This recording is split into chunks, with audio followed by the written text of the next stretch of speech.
I want you to go up to Sasha and apologise for what you said. I ain't apologising. Because you think you're a big, scary guy. I really and don't I'm saying, know. compared to the people really don't I know. know, Never you're said- nothing. Why do I think- Never You're said nothing. that, Sasha. Never said that. Never said that he's a big, scary guy. Unpopular opinion. Alex is wrong in most situations in the sense that he's very reactive. But at the same time, I feel like some people have realized that this is who he is and they're now using that to sort of their advantage in the sense that they're using it to play victim. And sadly, it didn't work for Ross because Ross, I think, came in wanting to be the alpha male and it backfired because he expected to sort of force Alex into apologizing. And it's like, no, you can't do that. You have to have a rational conversation. And the experts, I know they got a lot of flack from people saying they're defending Alex. They weren't defending Alex. They were just looking at the situation for what it was. These girls ran to their husbands and only said one side of the story and didn't say what they did to contribute to the situation. So I hope this is all discussed at the commitment ceremony. Anyway, I digress. Hey there, thanks for stopping by. It's Valerie. Welcome to my channel. If you're new here, don't forget to subscribe, click the like button, turn on the notification bell for when I upload new videos, and definitely leave a comment. In this episode, I'll be reviewing Married at First Sight UK, Season 9, Episode 24. Here we go again. Anyway, so everyone is getting ready for the dinner party. Kieran and Christina, they're still struggling. I feel like Kieran is checked out. I really do. Whatever happened on the couples retreat that they haven't disclosed has really made him see a side of Christina that he doesn't like. And Christina, sadly, is still trying to sort of reel him back into where they were when they first met. And I think he's checked out because if you're saying you really are crazy about one another, you care about one another, and you barely share a kiss, we've barely see them hug or do anything, and he says he really cares about her, so he doesn't want to be intimate with her, it tells you that he's checked out. He doesn't want to do anything that will sort of hold them together or make him feel guilty when she breaks down after he tells her that he's done and he's not moving on. That's the impression that I get. You have Emma and Casper. Emma and Casper are struggling. He's not physically available. She's not emotionally available. And I don't know how they're going to bridge that gap. At least last season with Tom and Rosh, what was her name? I keep forgetting her name. Oh my God. They showed that they were growing. Whereas with Casper and Emma, they keep playing like, it's sort of like they're playing chase, as in they're chasing one another to see, playing tag more or less. When you catch the other person, then they say, oh yes, you've caught me, but no, you didn't do it the right way. This is how it seems because she wants a kiss. She got a kiss. But then now she's saying she's not emotionally available. She cannot sort of bring her walls down for him. He is saying, well, if you can't do that for me, then I can't be physically intimate with you. And it's like the two of you make up your minds. Do you want to stay or do you want to go? If you want to go, go. If you want to stay, then at least make an effort to try and grow as a couple. You don't need to be physically intimate, but try and be emotionally available to one another and see if you can go from there. You have Polly. Polly is hypocrite the right word? Somebody tell me. And she's also, I don't know her personally, but she's telling porkies, she's telling lies in the sense that she's talking about the things that Alex said, but she doesn't say the things that she did to sort of instigate a response from Alex. Alex didn't just walk up to her and start telling her that your husband is not attracted to you for no reason. He's not crazy. He's not the best of people, but still, he didn't just start waffling off unprovoked. She and Sasha were ready for him. When he came to the pool, he actually walked out and said, I don't want to go through this. And then when they were in the group, they tried to corner him again. And this time he retaliated. I give Adam credit for saying that, I'm friends with Alex and I'm also her husband. And so I'm sort of caught in this place whereby I don't know what to do because he has, unlike Ross is just going blindly. He has questions as to why did he say that to you? What did you do? Because he knows his wife. She's an instigator. Everything that has gone wrong thus far, she's always been at the center. She was at the center of the Charlie situation. She was at the center of the Hannah situation. And now she's at the center of the Alex situation. She was afraid of Rochelle, in my opinion. That's why she didn't go after Rochelle, because I think she knew Rochelle would put her in her box. That's why she didn't go after Rochelle. But she's always been at the center of everything. So I give him credit for saying, I'll speak to him and find out what happened. I said it in my previous review and I'll say it again. Sasha's mask is falling and no one is telling her that her mask is falling.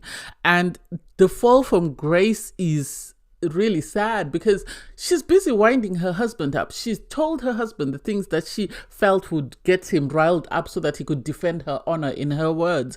But it's like, Sasha, you said some things as well. Don't make it seem like Alex. My issue is Alex is not an angel. Alex is not a saint. Alex has done things that are very questionable and things that are wrong. But for these girls to hold their hands up and say, oh, we're women, he attacked us, we didn't do anything to him, we just asked him a question.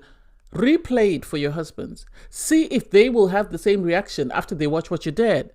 And for her to rile up her husband and get him primed and ready for Alex, is not the one of the two. I don't think this will end very well. I don't think so. Anyway, Alex on his own, he's getting ready for the dinner party. Obviously, his wife is not back and he doesn't know whether she's coming back. And so he's ready for whatever comes up. He's ready to stand up for himself. He doesn't need anyone to defend him, according to him. He's always going to speak his truth. So I can't wait to see what happens at the dinner party. So first to arrive for the dinner party is Luke and Amy. Poor Luke. Somebody just allow him to have peace. Allow him to have peace, just to enter a room and not worry about what is going to be said, or not have to play referee in any situation, or not to have to hold the baby. You know, at the couples retreat, he had to look after Hannah. At the spa, he had to look after Sasha. Can someone just give him a break? They are followed by Emma and Casper. Emma and Casper look very awkward. You can tell something is not right with the two of them. Anyway, they sit down and have this conversation, and they're being told about Amy and Luke's date where they reenacted Ghost. And it was very cute that they were all very relaxed and they were very happy and very chatty. And then next in walks Alex. And so for Alex, you know, it's nice that they brought him in with these two couples. In my opinion, I don't think he should have been the last person to come in. I think it's better he be in, he be settled, and then, you know, the other people walk in. They have a conversation with the girl, sort of asking about the spa, because they've heard obviously from their significant others about what happened at the spa. And he sort of says that, you know, Polly and Sasha were coming at him for quite a long time, and then he had to sort of defend himself, according to him. And you can see Casper has some sort of feeling about it. And Luke actually agrees that, yes, you know, the name calling wasn't, you know, calling Weasel and stuff. That was wrong. That was wrong for them to do that. And for Casper to say, oh, you know, in that fight, you are the man, you know, the two of you went very low, but as the man. And Alex is defending himself to say, no, you can't say someone can say what they want just because they are a female. And that is right, because we've all had a bone to pick with Rochelle because of the way she spoke to Orson.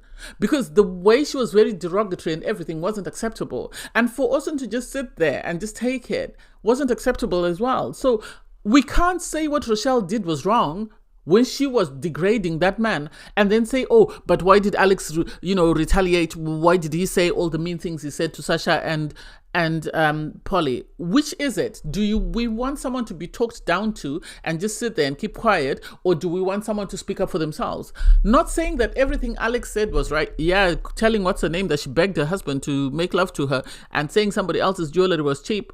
I don't know the price of the jewelry, so I can't say anything. But they also called him names. So if you're going to go into a fight, then be prepared for the other person to retaliate. If the girls are going to say mean and malicious things, then they need to be prepared for the guy that they're saying that to respond. We can't continue to have an Orson and Rochelle situation in every single case just because we're saying they're the women, they needed to be treated better. If you want to be treated better, then behave better. Behave better. With Polly, I have no empathy. And sadly with Sasha, the way she's priming her husband and getting him ready, even in the car on their way to the dinner party, my empathy for her has gone out the window. Not that Alex is correct, but at the end of the day, if someone is going to come for you, then they need to be prepared for you to retaliate. If they're going to say whatever they want to say, then I'm going to say, when they go lower and show them that they're not the only person who can do it. So you have Kieran and Christina walk in, and you can see that they're not in a good space. Kieran is checked out, and poor Christina is trying to reel him back in, and it's not.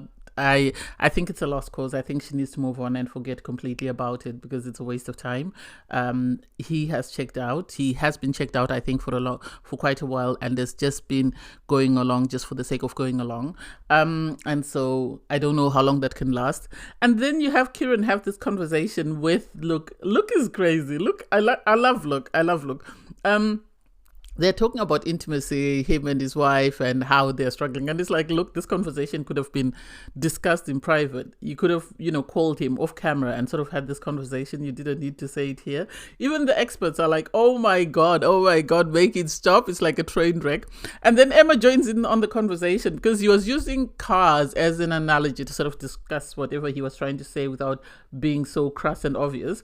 And Emma's like, do you drive a Ford Transit? And it's like, Emma, just sit down and listen first before you make any comments. At least it broke the ice. Then the guys were sort of asking Emma and Casper, so what did you do this week? They spoke about, we had intimacy week with Charlene, and she tried to sort of help initiate that, and it was so uncomfortable. I don't know whether it's the editing or whether that's the way they were talking, but you could tell the two of them would rather not talk about it. They were trying not to say anything to upset one another because they've already put their feet in their mouths. And I don't know, part of me wants them to stay because they are the voice of reason in the group. The other part of me thinks it's time for them to call it quits and just leave and go. So I'm sort of undecided with the two of them. Next, you have Ross and Sasha walk in, and Ross immediately pulls Alex for a chat. And it's like, at least greet people. Why are you so wound up? What did she say to you that's made you so agitated that you want to address this ASAP? Even the experts are taken aback. Am I the only one who thinks that Ross is putting on a performance? Am I the only one? Please. Because at the commitment ceremony, when his wife went after Alex and Alex bit her head off, he didn't say anything and ended up staying in a different apartment because they had to fall out with his wife. So I feel like he felt like this was his time for redemption. This was his time to sort of stand up for his wife and show that he's the man, he's the protector, he's the alpha in that relationship. Sadly, he's come across another alpha, someone who's not easily intimidated. Had he gone after people like Kieran, maybe Casper, Adam, they would have backed down. But Alex is not the one or the two to do that for, because he sat down with Alex and sort of said to him, why did you say what you said to my wife? You would never have said that in my presence. And he said, I would have. If she came at me the way she came at me, I would have said exactly the same thing to you, to her face in front of you. And so he's saying, going to apologize. And he said, no, I'm not going to apologize. And it's like, what is he apologizing for? What is he apologizing for? At the end of the day, I feel like Ross should have pulled him aside, sat down and said, okay, I want you to know I am furious. I'm fuming. My wife has come to me and she's told me a couple of things about what happened at the spa. I want to hear your side of the story. If you were friends before, listen to your friend. I want to hear your side of the story. Why did you feel it was necessary to say the things you said to my wife? Once he says that, then have a conversation. If you're feeling heated, separate and then come back. And so for him to stand up and start name calling wasn't acceptable. And for Sasha to then go and sit next to her husband and prime him further instead of calling him down wasn't helpful. Kudos to Luke, because Luke told her, no, you're lying, because everybody else was sat there, they were uncomfortable. But Luke actually told Sasha, no, he didn't say that, because she was saying, oh, you like to go about saying you're big and bad, you're big. No, he didn't say that. He didn't say that. And Alex is a lot of things, but he's not an idiot. He knows exactly what he's doing. He knows exactly what he's saying. The way he was very calm and answering them. And for her to call him a purse with a Y doesn't make sense. Doesn't make sense for me. It doesn't make sense. It shows who she is. And sadly, Sasha and Ross had a lot of credit and a lot of merit with the fans. They garnered a lot of credit, a lot of support because they had this positive edit.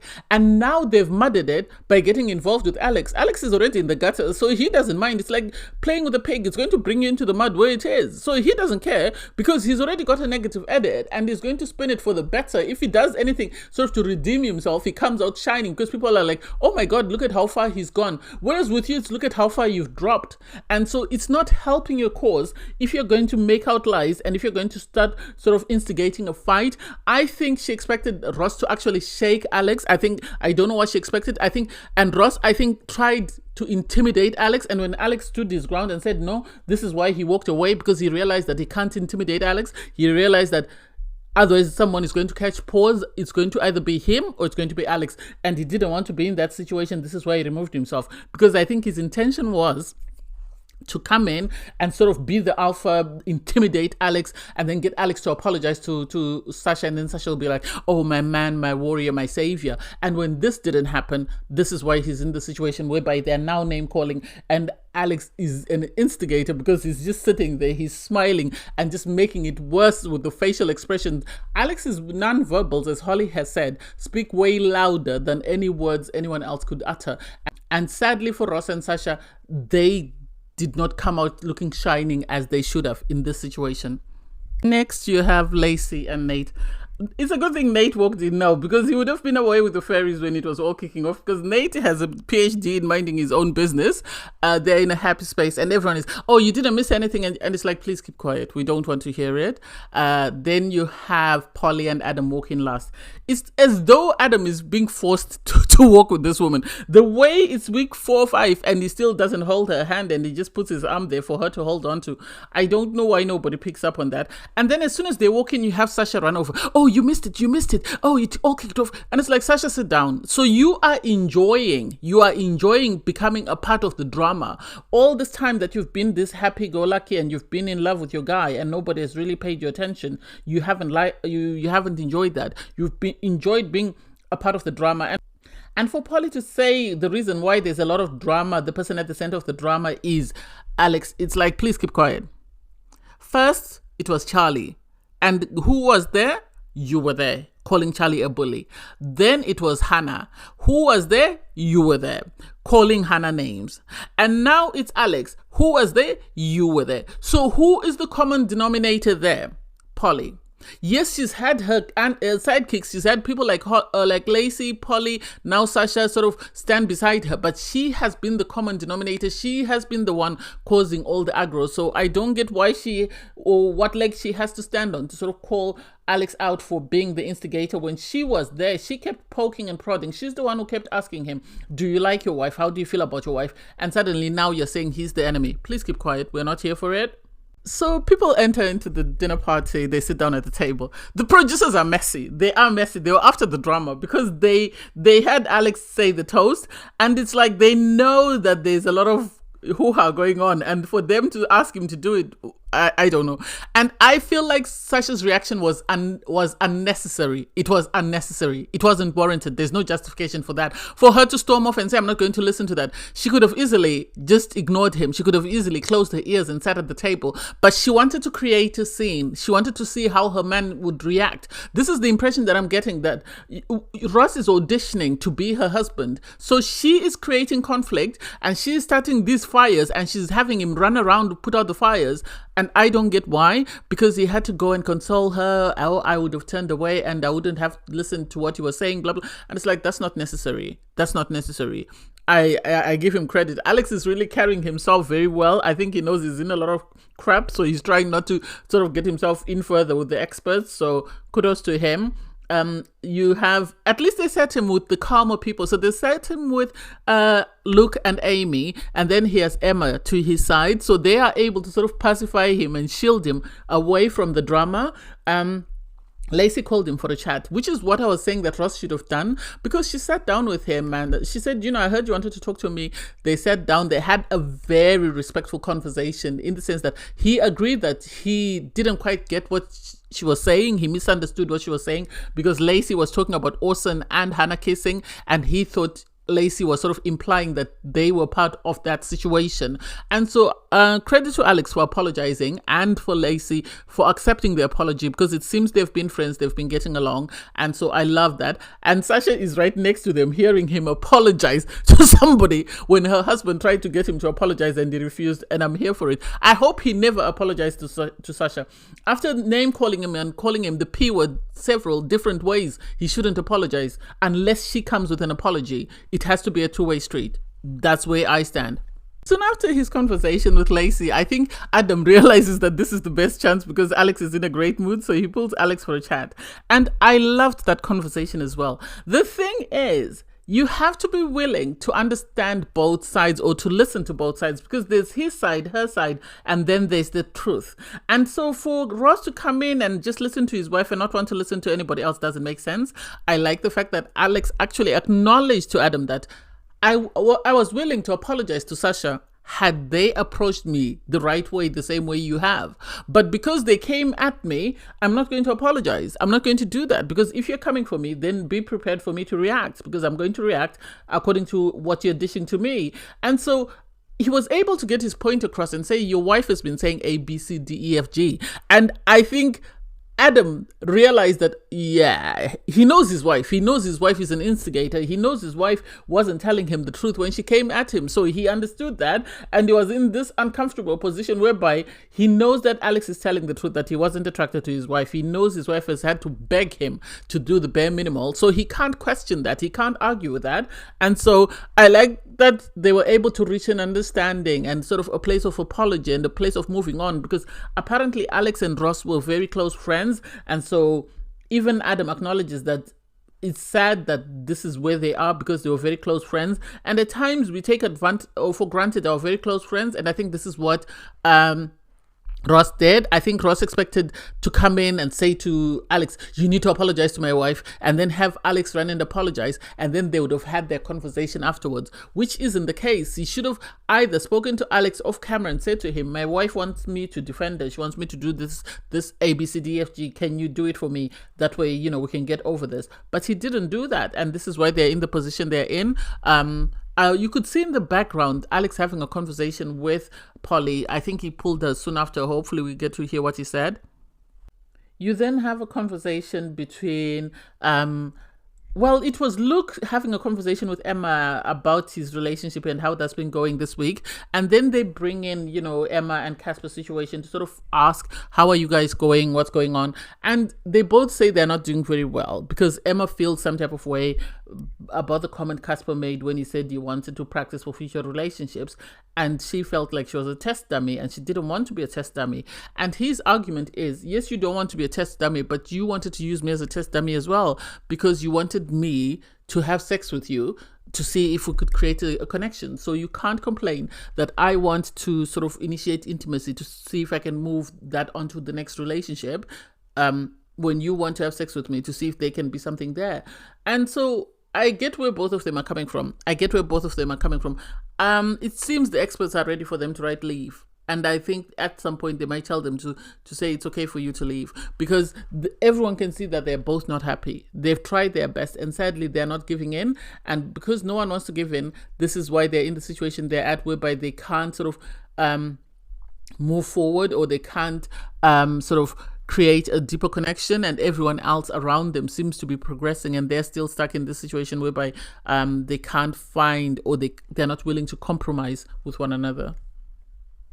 It's really sad for Emma, because she really wanted to get married, and it seems her relationship is not working.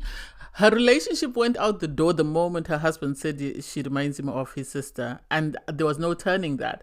They tried as much as they could. They stayed in the experiment for as long as they could, but I think she's at the point whereby she realizes that it's time to write leave, because she looks around, she sees everybody else hugging and kissing and getting along, and so for her, this is the point where she realizes that maybe it's time for me to pack up.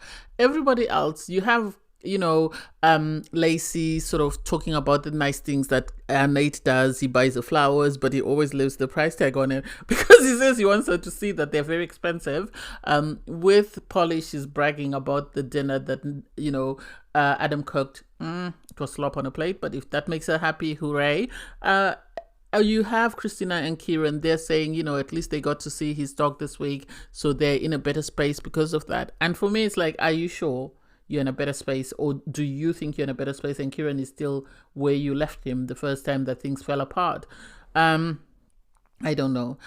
With Ross and Sasha, they're in their little world. They're playing happy families. And I think Emma needs to be careful, because looking around and seeing how happy everybody else is might not actually be a true reflection of those relationships. Some people might be keeping up appearances in the sense that they're pretending to be happy when they're not, just because they don't want to come across as the couple that's fighting. And I think if she were to be a fly on the wall in those relationships in their apartments, she'd actually see that they're not doing as amazingly well as she thinks they're doing. And so she needs to focus on her relationship and not sort of get into whatever everybody else is doing.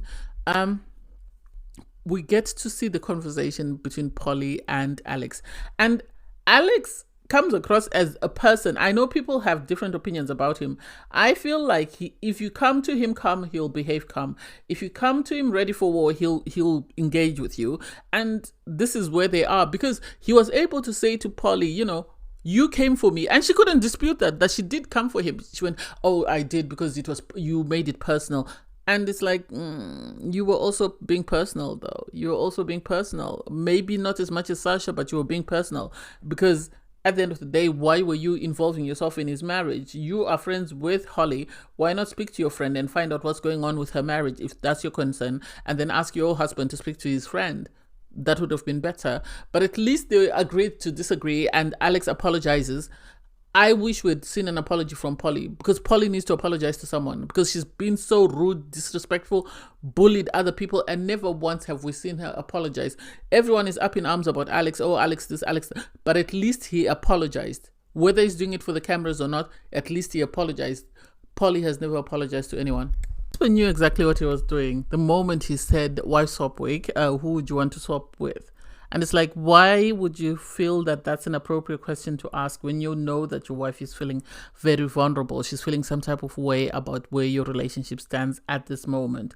Do you not think maybe it would have been a better idea for you to focus on getting help from your fellow participants and how to sort of move away from where you're stuck with your wife? And for Kieran to stand up and go and kiss both Adam and Polly, I don't get it. I really don't get it. I feel like it was him showing his wife that we're done, because for weeks he hasn't kissed his wife because of a cold sore, and suddenly he's got the urge to go and kiss somebody else's wife. Make that make sense? I do not get it, and I don't understand it.